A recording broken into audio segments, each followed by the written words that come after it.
Hello everyone, welcome back to the Wolfpack. Today I wanted to show you how I actually teach a heavy board game to a new board gamer who is Law, who's also going to be playing in our 3-player Andromeda's Edge playthrough video, so a little premise behind that. But also, I always talk about how to teach games, but I never show you how to fully teach games. So now I just want to show you a sort of raw-ish, uncut video of how I'm actually teaching a game in quote real time to Law, and then Bon's also just listening. And she already knows how to play Andromeda's Edge, but she's just getting a refresher here. So here is a prime example of what it looks like to teach a brand new gamer a heavy game.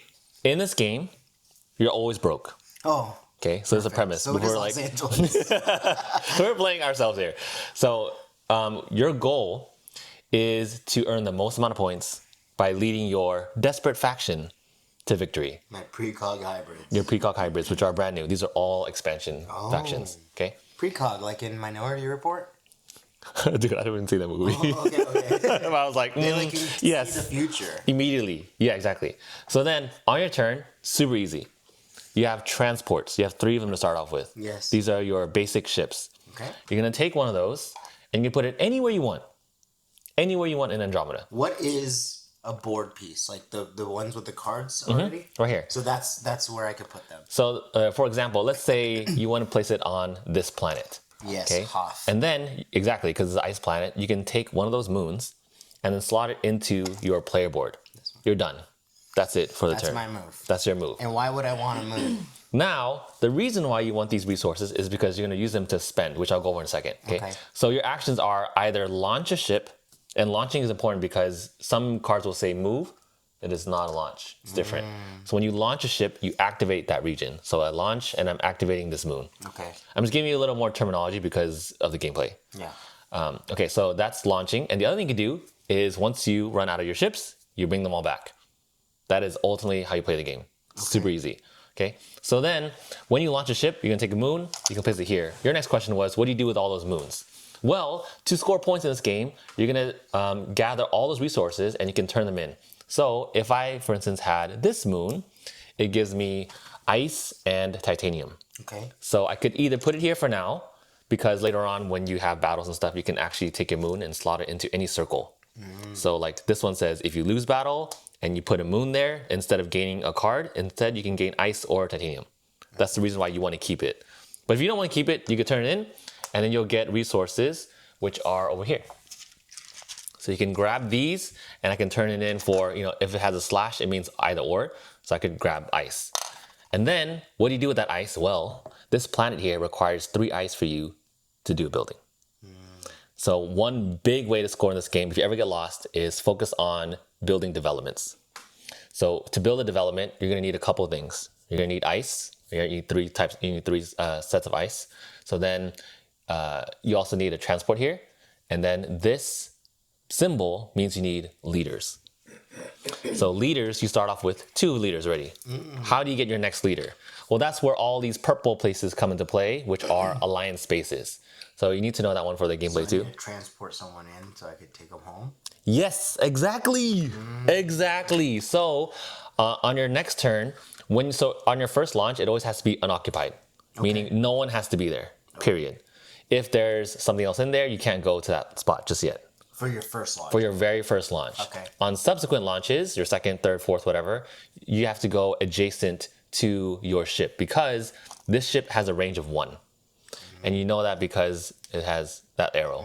Range of 1, weapons of 1. Later on, your bigger ships will have bigger ranges. I see. Okay, so on your second... Oh yeah, there's diagrams here. I didn't see those. Yeah, I kind of covered it up, sorry. Okay.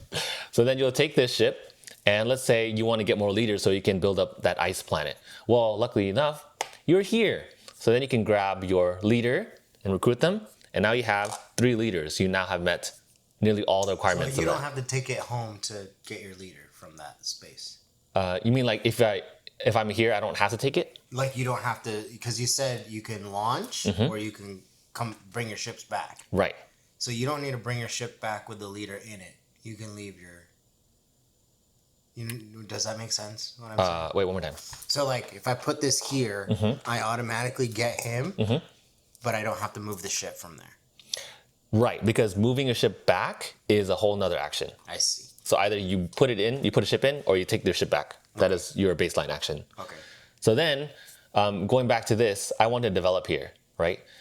You met the ice requirement. Okay. You met the leader requirement. You met the transport requirement.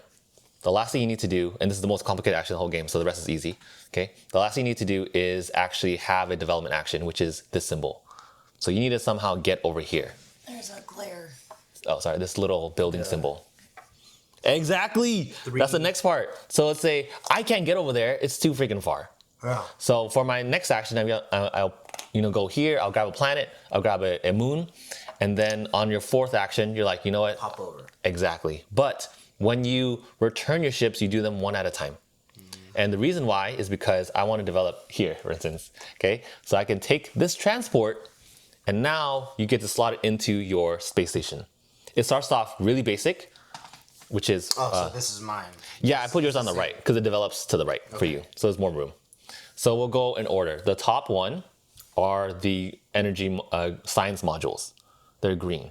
And you'll notice here how they have an open laser gate. Does that mean that you can, that means that you can take a module later on and connect it, and every time you put a ship there, the entire row activates. So you get everything in that row. And it doesn't matter the order. It does not matter the order for the science modules. It does for everything going down. And does it go right to left? Right to left for you, I put left to right for law. That way it grows that way, just so there's room. So that's the science module. I'm gonna go straight to the blue one. That way we can connect to this development here. The architect. Yeah, exactly. So like you wanted to build here. If you return your first ship, which was originally here, to the architect, now you can develop. Because now you've met every single requirement. You have the resources, you have the leaders, you have a transport there, and you have the development action. Boom, you turn all that in, and then you get a development, which is over there, and you put it straight on top of your... And it doesn't matter. It does. That would be, you need a city, which is the one on the very right. Yep. So that one slots in here onto the actual transport. I know it's crazy. See? And then all your leaders that you had, they also slot into the city too. That's kind of cool. Isn't that badass? Yeah. And then this is how you score points. Because now you count up all the leaders in that city. 3 plus everything adjacent to it. 3, 4, 5, 6, 7, 8, 9, 10. Those 10 are max. my leaders, though. It doesn't matter. You count every leader. Wow. So that sometimes it might benefit you to just leave your leader there in case you want to score more points or something. Converted your What's that moon to ice. Yes. So one moon is one ice. It depends on which moon that you got. For this particular one, I had one ice or titanium. I converted it to ice because So I one wanted ice, one ice, and what was your third? I just used an example. Oh yeah. So we didn't go through the moon. You start off with more resources here. I would have had 2 more ice. Okay. Do you want me to do every single thing? I can show you. No. Okay. I'm showing an example. I gotta keep an eye on Tim. That's So why. It is an example. I start with all this. Yes. See, so you have a ton of stuff to start off with. I was like, I am rich. What are Yeah. you talking about? I've got it going know. on over here. Okay, so that's Whoa, this looks like the Enterprise. Oh, it is based after Enterprise. wow. Isn't that crazy? Okay. Sorry. Okay.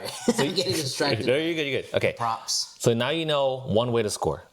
Question Building. now, because Yes. that's your transport ship. You're done. It's gone. You lose it. How do you get more? Oh, great question.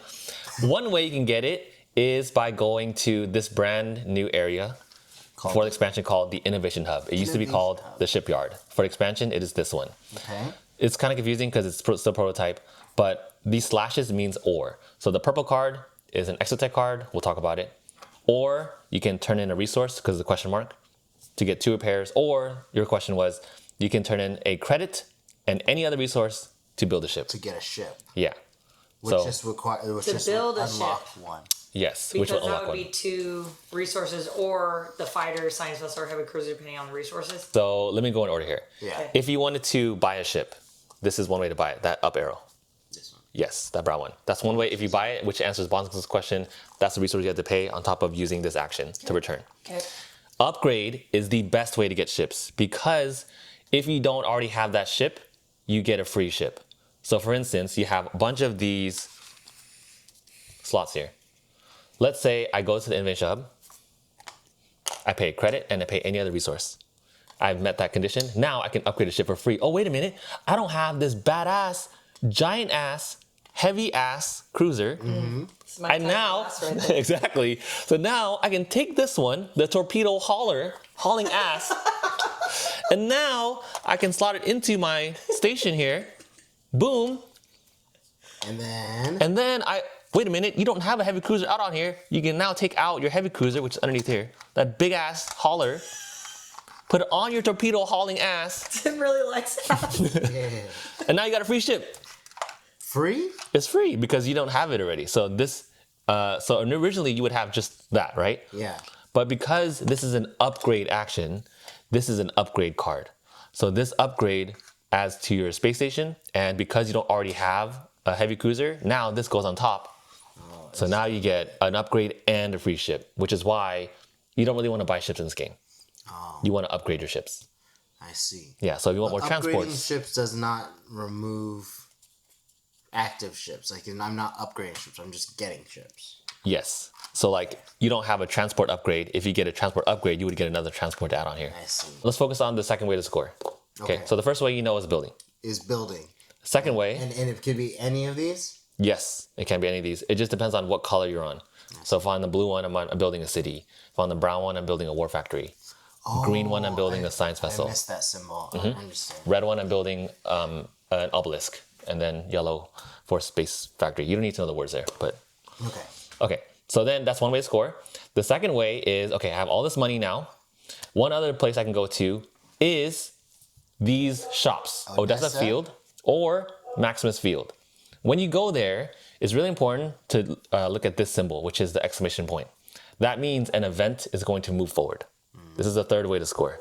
So we'll move that one forward, and then you can use your money to buy yellow or blue.